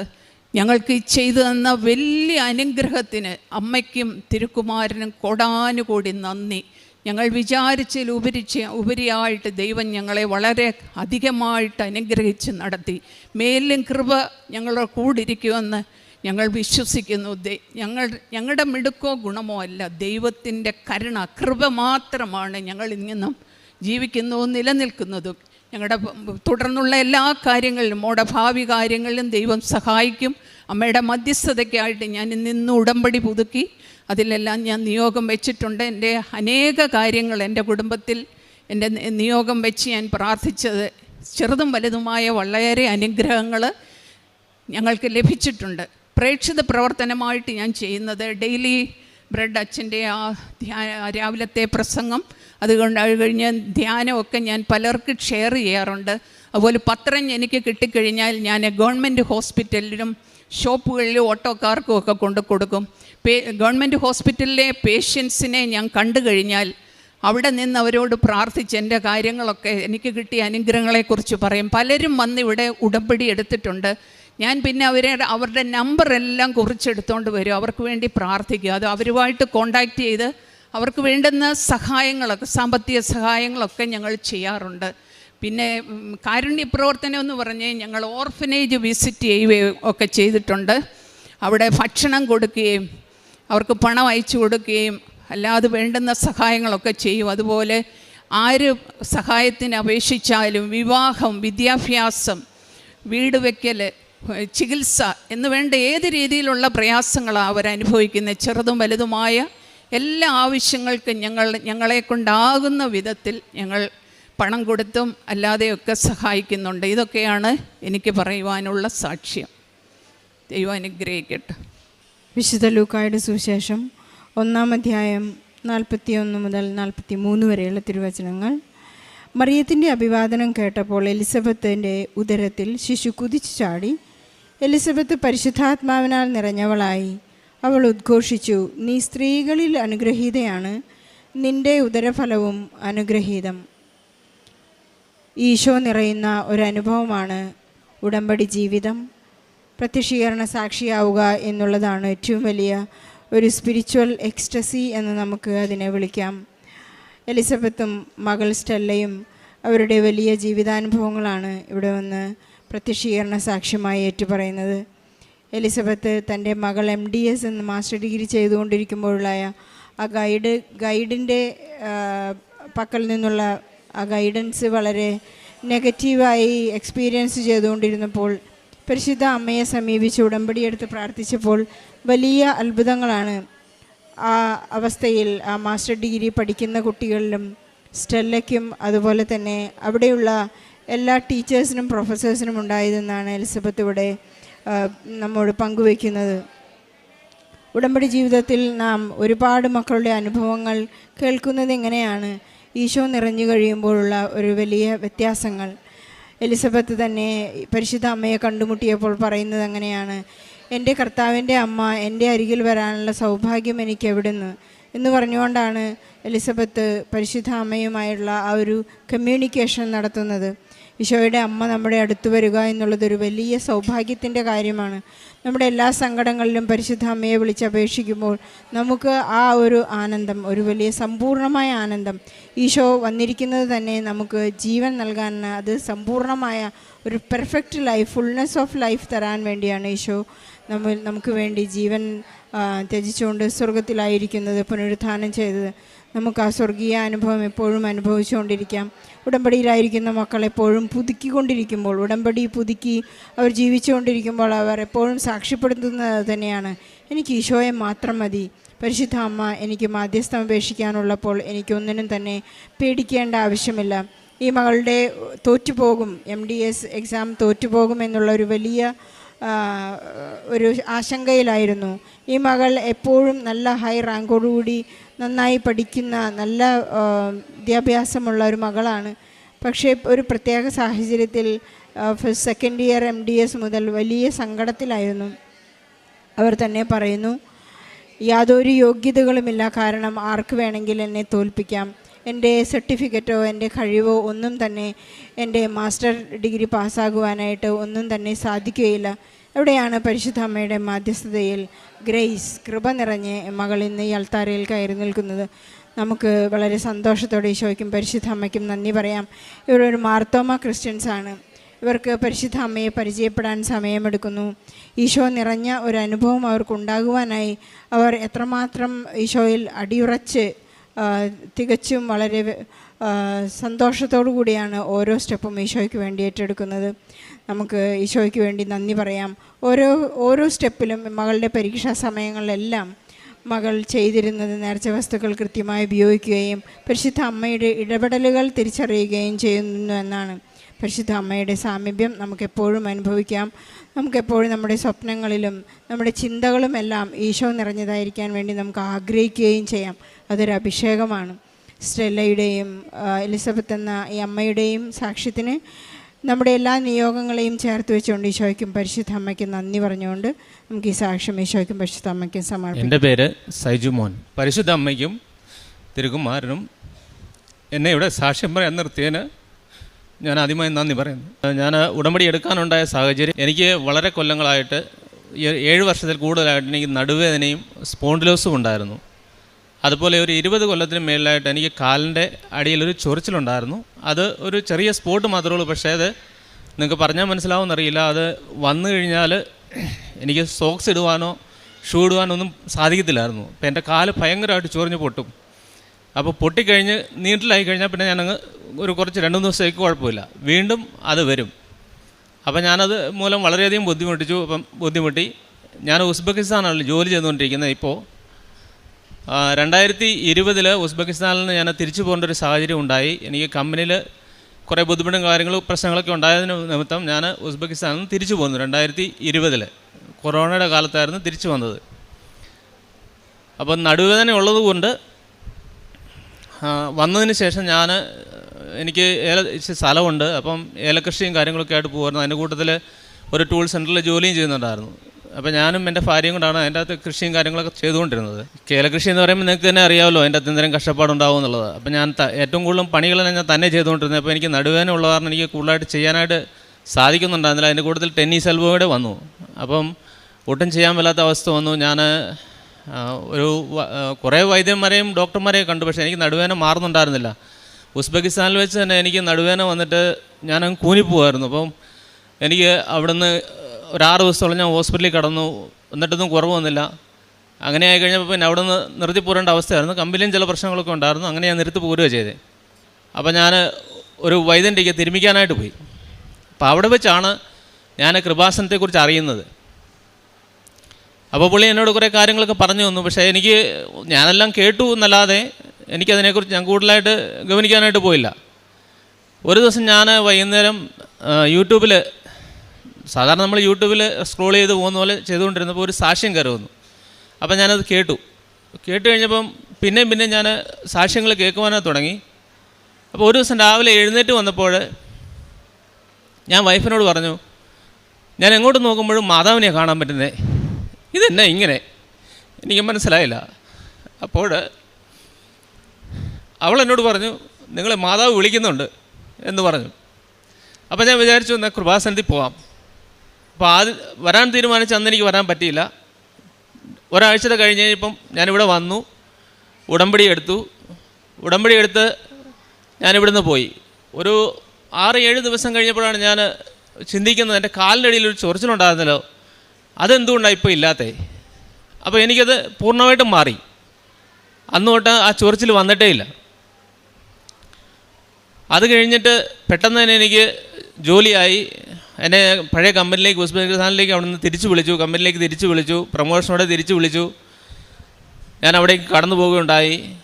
അവിടെ ചെന്നപ്പോൾ ആദ്യത്തെ ഉടമ്പടി എനിക്ക് കൃത്യമായിട്ട് പാലിക്കാൻ പറ്റുമെന്ന് ചോദിച്ചാൽ ഇല്ല. ഞാൻ പേപ്പറും കാര്യങ്ങളൊക്കെ കൊടുത്തു എന്നല്ലാതെ അത്ര ആത്മാർത്ഥമായിട്ടൊന്നുമല്ല ചെയ്തത്. എന്നാലും വീടുകളിലൂടെ കൊണ്ടു നടന്നത്, ഞങ്ങളുടെ ഇടവക വീടുകളിലാണ് കൊണ്ടു നടന്ന് കൊടുത്തതൊക്കെ. അപ്പം അല്ലാതെ ബാക്കിയുള്ള ആൾക്കാരുടെ കയ്യിലൊന്നും പോവുകയോ കൊടുക്കുകയോ ഒന്നും ചെയ്തില്ല ഞാൻ. അങ്ങനെ ഞാൻ ഉസ്ബെക്കിസ്ഥാനിലേക്ക് കടന്നുപോയി. അവിടെ ചെന്നപ്പോൾ വീണ്ടും എൻ്റെ കൂട്ടുകെട്ടുകളും, ഞാനവിടെ നല്ലപോലെ മദ്യപിക്കുന്ന ഒരാളായിരുന്നു. അങ്ങനെ ആയി കഴിഞ്ഞപ്പോൾ പഴയ കൂട്ടുകെട്ടും കാര്യങ്ങളൊക്കെ ആയപ്പോൾ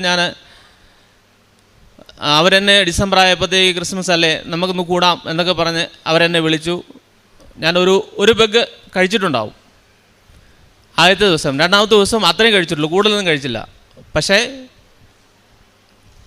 മാതാവ് പണി തരുമെന്ന് പറഞ്ഞാൽ കറക്റ്റാണ്. 2 ദിവസം കഴിഞ്ഞപ്പോൾ എൻ്റെ കാലിൻ്റെ അടിയിലെ ചൊറിച്ചിൽ പഴയതുപോലെ തിരിച്ചു വന്നു.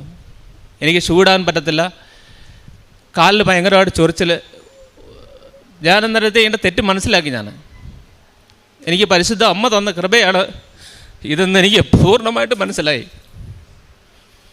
ഞാൻ അന്ന് വൈകുന്നേരം അമ്മയുടെ മുമ്പിൽ നിലവിളിക്കുകയാണ് ചെയ്തത്. നിലവിളിച്ച് പ്രാർത്ഥിച്ചു. അമ്മയോട് പറഞ്ഞു, എൻ്റെ തെറ്റുകൾ എന്നോട് പൊറുക്കണമേ. 2 ദിവസം കഴിഞ്ഞപ്പോൾ എൻ്റെ കാലിൻ്റെ അടിയിലെ ചൊറിച്ചിൽ എനിക്ക് പൂർണ്ണമായിട്ടും മാറി. പിന്നെ ഇന്ന് വരെ അതെനിക്ക് വന്നിട്ടില്ല. ഞാനിപ്പോൾ ഉസ്ബെക്കിസ്ഥാനിൽ ചെന്നിട്ട് 1 വർഷവും 2 മാസമായി. ഇതിനിടയ്ക്ക് ഡിസംബർ മാസത്തിൽ ഞാൻ നിർത്തിയ കള്ളുകൂടി ഇന്ന് വരെ തുടങ്ങിയിട്ടില്ല. പിന്നെ അവിടെ എനിക്ക് മാതാവ് ചെയ്തതെന്ന അനുഗ്രഹം എന്ന് പറഞ്ഞു കഴിഞ്ഞാൽ, നമ്മുടെ ഒരു കമ്പനി ആകുമ്പോൾ നിങ്ങൾക്കെല്ലാം അറിയാമല്ലോ, ഒരുപാട് പ്രശ്നങ്ങളും കാര്യങ്ങളും ഉണ്ടാവും. പക്ഷേ അതിൽ നിന്നെല്ലാം എന്നെ വളരെയധികം മാതാവ് കരുണയോടെ കാത്തു. മാതാവ് എന്നെ പരിരക്ഷിക്കുന്നുണ്ട്. ഓരോ കാര്യങ്ങളും ഈശോ എനിക്ക് ഓരോ കാര്യങ്ങളും പറഞ്ഞു തരുന്നുണ്ട്. ഒരു ചെറിയ തെറ്റ് പോലും എന്നിൽ നിന്ന് വന്നാൽ ഈശോ എന്നോട് പറയും, നീ ചെയ്തത് തെറ്റാണ്. എനിക്ക് കുമ്പസാരിക്കാനായി, എനിക്ക് ലാംഗ്വേജ് അറിയില്ല, ഇംഗ്ലീഷ് നല്ലപോലെ എനിക്ക് അറിയില്ല. ഞങ്ങളവിടെ സംസാരിക്കുന്നത് റഷ്യനാണ്, പിന്നെ അത്യാവശ്യം ഉസ്ബക്കുണ്ട്. അപ്പം ഈ 3 ലാംഗ്വേജുകളാണ് അവിടെ ഞങ്ങൾ ഉപയോഗിക്കുന്നത്. പിന്നെ ഹിന്ദിയുണ്ട്. ഞങ്ങളുടെ കമ്പനി ഒരു ഇന്ത്യൻസ് നടത്തുന്ന കമ്പനി. അപ്പോൾ അവിടെ എനിക്ക് ഇംഗ്ലീഷ് അറിയത്തില്ലാത്ത ഒരു പോരായ്മയാണെന്നുള്ളത് എനിക്ക് ഇന്ന് വരെ തോന്നിയിട്ടില്ല. കാരണം എന്നെ മാതാവ് അതുപോലെ കാത്തു പരീക്ഷിക്കുന്നുണ്ട്. കാരണം ജോസഫ് അച്ഛൻ എപ്പോഴും പറയും, not by merit but by grace. അതാണ് എന്നെ നയിച്ചു കൊണ്ടുപോകുന്നത്. ഞാനിന്ന് ആ കമ്പനിയുടെ ഡയറക്ടറാണ്. എനിക്ക് തന്നെ അറിയില്ല ഞാൻ അവിടെ എന്തൊക്കെയാണ് എങ്ങനെയൊക്കെയാണ് കാര്യങ്ങൾ മുന്നോട്ട് പോകുന്നതെന്ന്. ഈശോയാണ് എന്നെ വഴി നടത്തുന്നത്. ഈശോയാണ് എന്നെ ഇതുവരെയും കൈപിടിച്ച് നടത്തുന്നത്. ഇനി ഞാൻ എൻ്റെ ഈശോടൊപ്പം തന്നെ നിൽക്കും. അതുപോലെ എൻ്റെ സ്വഭാവത്തിൽ വന്ന വ്യത്യാസങ്ങൾ, ആത്മീയ ജീവിതത്തിൽ ഒരുപാട് വ്യത്യാസം എനിക്കുണ്ടായി. ഞാൻ കൊന്ത ചെല്ലുക എന്ന് പറഞ്ഞാൽ ഒന്ന് ഓടിച്ചു പോകും, അത്രയേ ഉള്ളൂ. പക്ഷേ പിന്നെ ഞാൻ ഒരു മുഴുവൻ കൊന്ത ചൊല്ലാൻ തുടങ്ങി. രാവിലെ ചൊല്ലും, വൈകുന്നേരം ഒരു മണിക്കൂറോളം പ്രാർത്ഥിക്കും. പിന്നെ രാവിലെ എഴുന്നേറ്റ് പ്രാർത്ഥിക്കാൻ തുടങ്ങി. അച്ഛൻ്റെ ഡെയിലി ബ്രെഡ് കാണും. പിന്നെ നടുവേദന വരുമ്പോഴാണെങ്കിലും ഞാൻ എപ്പോഴും തൈലവും ഉപ്പും കഴിക്കുമായിരുന്നു എപ്പോഴും. അപ്പം നടുവേദന അവിടെ വെച്ച് അതെനിക്ക് പറയാൻ വിട്ടുപോയി. നടുവേദന അവിടെ വെച്ച് വന്നു ഒരു പ്രാവശ്യം. അപ്പം നടുവേദന വന്നു കഴിഞ്ഞപ്പോഴത്തേക്ക് ഈ ഉടമ്പടി എടുത്തു കഴിഞ്ഞപ്പോൾ എനിക്ക് നടുവേദന കുറച്ചൊക്കെ മാറിയായിരുന്നു. അപ്പം നടുവേദന മാറണമെന്നും ഞാൻ ഒരിക്കലും പ്രാർത്ഥിച്ചിട്ടില്ല. അപ്പം നടുവേദന വന്നപ്പോൾ അപ്പം ഞാൻ എപ്പോഴും ഇങ്ങനെ ചിന്തിക്കുമായിരുന്നു, ഈ മരുന്ന് കഴിക്കണം എന്നൊരു ചിന്ത എൻ്റെ മനസ്സിലുണ്ടായിരുന്നു. അപ്പം എനിക്ക് വൈഫ് ഇടയ്ക്കൊന്ന് വന്നായിരുന്നു അവിടെ. വന്നപ്പോൾ ഞാൻ അവളോട് പറഞ്ഞിട്ട് എനിക്ക് ഗുളികയും മരുന്നുകളെല്ലാം കൊണ്ടു തന്നായിരുന്നു. അപ്പോൾ ഞാനത് എൻ്റെ കയ്യിലുണ്ട്. അപ്പോൾ ഈ വേദന വരുമ്പോൾ ഞാൻ പെട്ടെന്ന് മരുന്നിനെ ആശ്രയിക്കാൻ നോക്കുന്നത്. ഞാൻ തൈലം ഉപയോഗിക്കും, ഉപ്പും ഉപയോഗിക്കും. തൈലം ഉപയോഗിക്കും, ഉപ്പ് ഉപയോഗിക്കുമ്പോൾ എനിക്ക് വേദന പരിപൂർണമായിട്ടും മാറും. പക്ഷേ എൻ്റെ മനസ്സിൽ ഇത് തിങ്കിങ് കിടക്കുന്നതുകൊണ്ട് പിറ്റേ ദിവസം ആകുമ്പോഴത്തേക്ക് പിന്നെ എനിക്ക് രാവിലെ എഴുന്നേൽക്കുന്ന സമയത്ത് എനിക്ക് പിന്നെ നടുവേദനയാണ്. അങ്ങനെയായപ്പോൾ ഒരു ദിവസം വൈകുന്നേരം ഞാൻ ഗുളിക കഴിക്കണമെന്ന് ഇങ്ങനെ ആലോചിച്ചുകൊണ്ടിരിക്കുമ്പോൾ ആരോ എന്നോട് പറയുന്ന പോലെ എനിക്ക് തോന്നി, നീ ഗുളിക കഴിക്കാൻ പറഞ്ഞു. അപ്പോൾ ഈ ഗുളിക കഴിച്ചു കഴിഞ്ഞാൽ ഭയങ്കര ക്ഷീണമാണ്. അപ്പോൾ എനിക്കതുകൊണ്ട് കഴിക്കാൻ വലിയ താല്പര്യമില്ല. അപ്പോൾ അന്നത്തെ ദിവസം ഞാനത് കഴിക്കാൻ പറഞ്ഞുകൊണ്ട് ഞാൻ കഴിച്ചു. പിറ്റേ ദിവസം ഈ ക്ഷീണം കാരണം പിറ്റേ ദിവസം അത് വേണ്ടാന്ന് വിചാരിച്ചുകൊണ്ട് വീണ്ടും പറഞ്ഞു, ഇന്നുകൂടെ കഴിക്കാൻ പറഞ്ഞു. അപ്പോൾ ഞാൻ ആ ഒരു ദിവസം അവിടെ കഴിച്ചു. അന്ന് കഴിച്ചതിന് ശേഷം ഒരു മണിക്കൂർ കഴിഞ്ഞപ്പം എനിക്ക് എൻ്റെ ഈ നടുവിൻ്റെ പുറകു ഭാഗത്തുനിന്ന് ഒരു വേദന ഇങ്ങനെ ഈ സൈഡിലേക്കൂടെ വന്ന് ഇങ്ങനെ കടന്നു പോകുന്ന പോലെ എനിക്ക് തോന്നി. അന്നതിന് ശേഷം ഇന്ന് വരെ ആ നടുവേദന വന്നിട്ടില്ല എനിക്ക്. ഞാൻ ആ ഗുളിക കഴിച്ചിട്ടുമില്ല.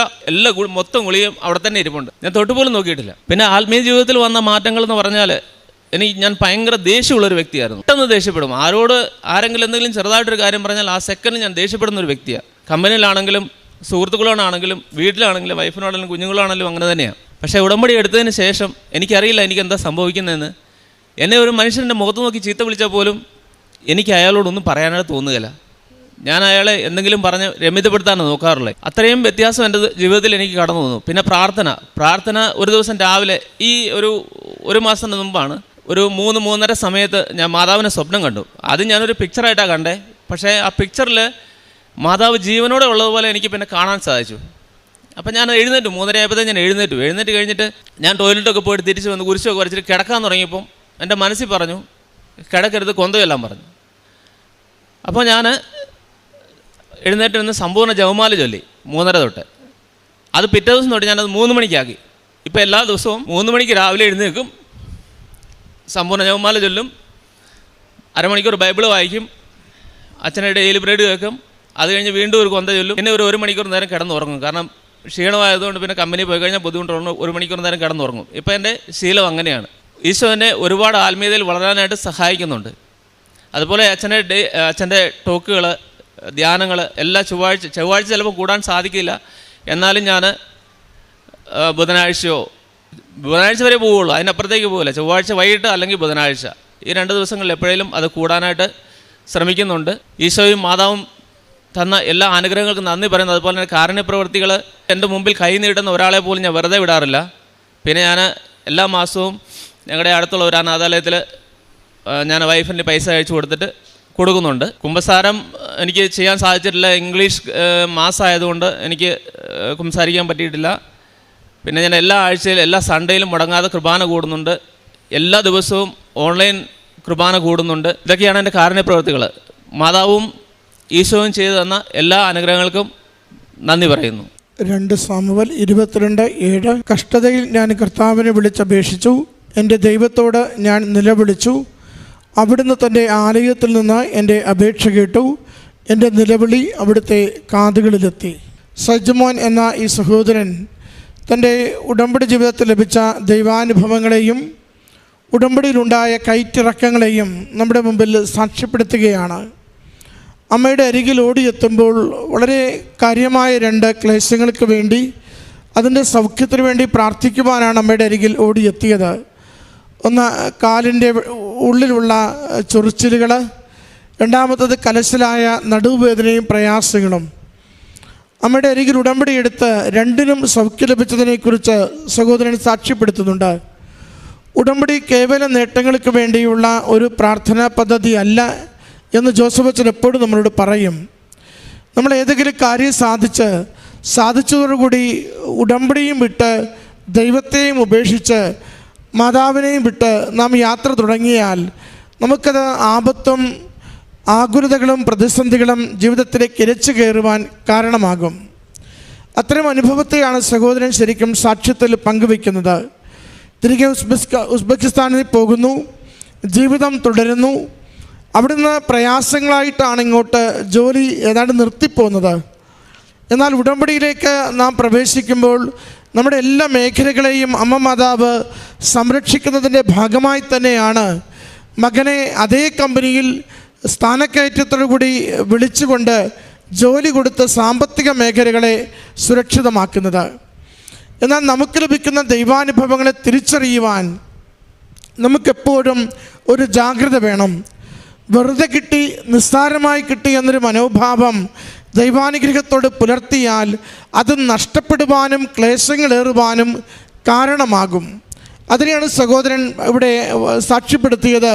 തിരികെ ചെന്നു, ജീവിതം അല്പം ആത്മീയതയിൽ നിന്നൊക്കെ മാറിപ്പോയി, മദ്യപാനമൊക്കെ ഇത്തിരി തുടങ്ങി. അങ്ങനെ പെട്ടെന്ന് എനിക്കില്ലാതിരുന്ന രോഗങ്ങൾ തിരികെ വരികയാണ് ചെയ്തത്. കാലിൻ്റെ ചൊറിച്ചിലാവട്ടെ, നടുവേദനയാവട്ടെ, അതെല്ലാം തിരികെ വന്ന് ഞാൻ വീണ്ടും ദുരിതത്തിലായി. പ്രിയമുള്ളവരെ, അതൊരു ചെറു ഓർമ്മപ്പെടുത്തലാണ്.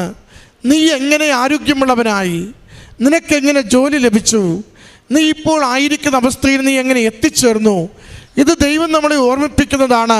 നിൻ്റെ കഴിവ് കൊണ്ടല്ല, നിൻ്റെ പ്രാപ്തി കൊണ്ടോ നിൻ്റെ സമ്പത്ത് കൊണ്ടോ അല്ല, എൻ്റെ കരുണ കൊണ്ടും സ്നേഹം കൊണ്ടും അയോഗ്യനായിരുന്നിട്ട് കൂടി, കഴിവില്ലാതിരുന്നിട്ട് കൂടി കൃപയാൽ മാത്രം നീ സ്വീകരിക്കപ്പെടുകയും നിൻ്റെ ജീവിതത്തെ ബലപ്പെടുത്തുകയും ചെയ്തതാണ്. നിനക്ക് ലഭിച്ച കൃപയെ നഷ്ടപ്പെടുത്തിക്കൊണ്ട് നിൻ്റെ ഭൗതികമായ ജീവിതത്തെപ്പോലും നീ തകർക്കുകയല്ലേ ചെയ്യുന്നതെന്ന് ദൈവത്തിൻ്റെ താക്കീതും ചോദ്യവുമാണ് നമുക്കിവിടെയുള്ളത്. അത് യോനാ പ്രവാചകൻ്റെ പുസ്തകത്തിൽ നാം കാണുന്നുണ്ടല്ലോ. ദൈവം ഒരു കാര്യം യോനയോട് പറയുന്നുണ്ട്, നിനവയിൽ പോയി അനുതാപത്തെക്കുറിച്ച് വചനം പങ്കുവയ്ക്കുവാൻ. യോന സ്വന്തം ഇഷ്ടപ്രകാരം കപ്പലിൽ കയറി നേരെ എതിർവശത്തേക്ക് യാത്ര ചെയ്യുന്നുണ്ട്. ദൈവം ഒരാളെ തൻ്റെ അരികിലേക്ക് കൂട്ടിക്കൊണ്ടു വന്നാൽ ആ ദൈവത്തിനൊരു പദ്ധതിയുണ്ട്, ദൈവികമായ പദ്ധതി നിവർത്തിതമാക്കാൻ വേണ്ടി. സഹോദരൻ പറയുന്നുണ്ട്, അമ്മമാതാവിനെക്കുറിച്ച് നിരന്തരമായ സന്ദേശവും ആലോചനകളും എവിടെ നോക്കിയാലും മാതാവിനെ മാത്രം കാണുകയും ചെയ്യുന്ന അവസ്ഥയിലാണ് ഞാൻ കൃപാസനത്തിൽ വന്ന് ഉടമ്പടി എടുത്തത്. നമ്മൾ ഓരോരുത്തരും ഈ ആലയത്തിലേക്ക് കടന്നു വരുമ്പോൾ അമ്മ നമ്മളെ കാണുന്നു, അമ്മ നമ്മളെ ഈ ആലയത്തിലേക്ക് ക്ഷണിക്കുന്നു. അത് നമ്മുടെ ജീവിതത്തെ സംരക്ഷിക്കുവാനും ജീവിത വിഷയങ്ങൾക്ക് പരിഹാരം ഒരുക്കി തരുവാനും വേണ്ടി മാത്രമാണ്. അങ്ങനെ അമ്മയുടെ കരവലയത്തിനുള്ളിൽ, സ്നേഹത്തിനുള്ളിൽ, കൃപയ്ക്കുള്ളിൽ ചേർത്തുകൊണ്ട് വരുമ്പോൾ അമ്മയോട് നമ്മൾ പുലർത്തേണ്ട ഹൃദയസ്നേഹത്തിൻ്റെ ഒരു ജീവിതമുണ്ട്. അതിടയ്ക്ക് വെച്ച് നാം ഉപേക്ഷിച്ചാൽ കഷ്ടതകളിലൂടെ ജീവിതം വീണ്ടും ക്ലേശം അനുഭവിക്കേണ്ട അവസ്ഥകളുണ്ടാവും. അതാണ് സഹോദരൻ സാക്ഷ്യപ്പെടുത്തുക. എനിക്കുണ്ടായിരുന്നതൊക്കെ, പോയതൊക്കെ മടങ്ങി വന്നു. ആ മടങ്ങി വരവിലാണ് വീണ്ടും തിരിച്ചറിവുണ്ടാകുന്നത്. എൻ്റെ ജീവിതം മാറിപ്പോയി, എൻ്റെ ദൈവത്തെ ഞാൻ മറന്നു, എൻ്റെ അമ്മ മാതാവിൻ്റെ സംരക്ഷണ ജീവിതത്തിൽ നിന്ന് ഞാൻ തെന്നി മാറി, ഞാൻ അതുകൊണ്ട് തിരികെ വരുന്നു. ഏതൊരു അനുതാപവും നമുക്ക് അനുഗ്രഹമാണ്. എപ്പോൾ നമ്മൾ അനുതപിക്കുവാൻ തയ്യാറാകുന്നുവോ, എപ്പോൾ നമ്മൾ ക്ഷമ ചോദിക്കുവാൻ, ക്ഷമ കൊടുക്കുവാൻ തയ്യാറാകുന്നുവോ, അത് നമുക്ക് നിശ്ചയമായും ദൈവസന്നിധിയിൽ നിന്ന് അനുഗ്രഹം കൊണ്ടുവന്നിരിക്കും. സഹോദരൻ നമ്മളോട് പറയുന്നില്ലേ, മരുന്നൊക്കെ അവിടെ ഇരിപ്പുണ്ട്, നേർത്ത വസ്തുക്കൾ മാത്രമേ ഉപയോഗിച്ചുള്ളൂ, ഇന്ന് വരെ വേദനയോ രോഗമോ എന്നെ ബാധിച്ചിട്ടില്ല, ഇന്ന് ഡയറക്ടറായി അതിലും മേലെ എനിക്ക് സ്ഥാനക്കയറ്റം കിട്ടി, ഞാനിന്ന് ജീവിക്കുന്നുവെന്ന് ദൈവസന്നിധിയിൽ എളിമപ്പെടുക, ദൈവം നൽകുന്ന അനുഗ്രഹങ്ങൾക്ക് മതിപ്പ് കൊടുക്കുക, ദൈവബന്ധത്തിൽ നിന്ന് അകലാതെ ജീവിക്കുക. അമ്മ മാതാവ് കൂടുതൽ സംരക്ഷണവും കൂടുതൽ ഉയർച്ചയും നൽകി നമ്മളെ നിരന്തരം സഹായിച്ചു കൊണ്ടിരിക്കും. അതിൻ്റെ സാക്ഷ്യമാണ് ഈ സഹോദരൻ പങ്കുവയ്ക്കുന്നത്. ഒന്നും നാം നേടുന്നതല്ല, എല്ലാം ദൈവകൃപയാൽ അനുവദിച്ച് ലഭിക്കുന്നതാണ്. ആ ഒരു വിശ്വാസവും ബോധ്യവും ഉണ്ടായാൽ കൂടുതൽ എളിമപ്പെടുവാനും കൂടുതൽ നല്ലവരാകുവാനും ഉടമ്പടി ജീവിതം ദൈവസന്നിധിയിൽ നമ്മളെ എപ്പോഴും ഒരുക്കിക്കൊണ്ടിരിക്കും. അതുകൊണ്ട് ഉടമ്പടി എടുക്കുന്നത് നമുക്ക് എന്തെങ്കിലും ഒരു കാര്യം പെട്ടെന്ന് നേടാനല്ല, എൻ്റെ കർത്താവിനെ കൂടുതൽ തീഷ്ണമായി സ്നേഹിക്കുവാനും ഈശോ ആഗ്രഹിക്കുന്നത് പോലെ ജീവിക്കുവാനുമാണ്. അതിന് ഏറ്റവും നല്ല മാതൃക മറിയമാണ്. അതുകൊണ്ട് അമ്മയുടെ കരം പിടിച്ച് ഈ ജീവിതം മുന്നോട്ട് നമുക്ക് സന്തോഷമായി നയിക്കാം. ഈ കുടുംബത്തിന് ലഭിച്ച എല്ലാ അനുഗ്രഹങ്ങൾക്കും അമ്മ മാതാവിനും തിരുക്കുമാരനും നന്ദി പറഞ്ഞുകൊണ്ട് കരങ്ങളടിച്ച് ഈ സാക്ഷ്യം സമർപ്പിക്കാം.